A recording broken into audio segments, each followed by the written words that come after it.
Hi guys, welcome back to our channel. இன்றைக்கி நம்ம சேனலில் என்ன வீடியோ பார்க்க போகிறோன்னா mushroom pepper fry simple and டேஸ்டியாக எப்படி பண்ணுறதுன்னு பார்க்கலாம் வாங்க.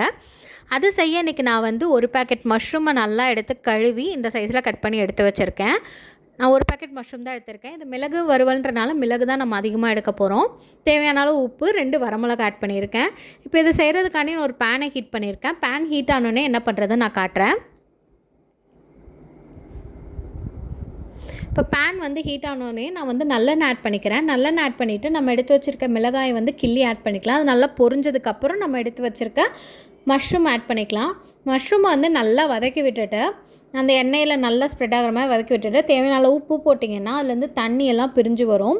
இந்த மாதிரி நிறைய தண்ணி வந்து விட்டுகிட்டே இருக்கும். இந்த தண்ணியெல்லாம் நல்லா சுண்டி சுருள வதங்கி வந்ததுக்கப்புறம் நம்ம பெப்பரை தூவி ஆஃப் பண்ண போகிறோம். ஸோ வந்து லிட்டை வச்சு நம்ம க்ளோஸ் பண்ணி வச்சுக்கலாம். ஒரு 2 to 3 minutes கழித்து பார்த்திங்கன்னா தண்ணியெல்லாம் நல்லா சுண்டி வந்துடும். லிட்டை வச்சு கவர் பண்ணிவிட்டு தண்ணி சுண்ணதுக்கப்புறம் உங்களுக்கு காட்டுறேன். இப்போ வந்து பார்த்திங்கன்னா தண்ணியெல்லாம் நல்லா வற்றிருச்சு.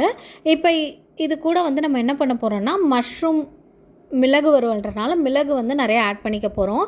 மிளகு வந்து உங்கள் காரத்துக்கு ஏற்ற மாதிரி நீங்கள் ஸ்பைசி ஆட் பண்ணிக்கலாம். வரமிளகாவும் உங்களுக்கு வந்து காரம் அதிகமாக வேணும்னா இன்னும் கொஞ்சம் கூட எக்ஸ்ட்ரா ஆட் பண்ணிக்கலாம்.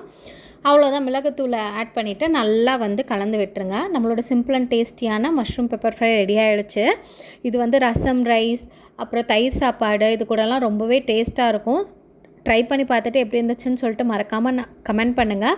நம்ம சேனலை சப்ஸ்கிரைப் பண்ணிடுங்க. அப்போ தான் நான் அப்லோட் பண்ணுற வீடியோ உடனே உங்களுக்கு வந்து சேரும். நம்ம சேனல் நிறைய பேர் சப்ஸ்கிரைப் பண்ணாமல் பார்க்குறீங்க.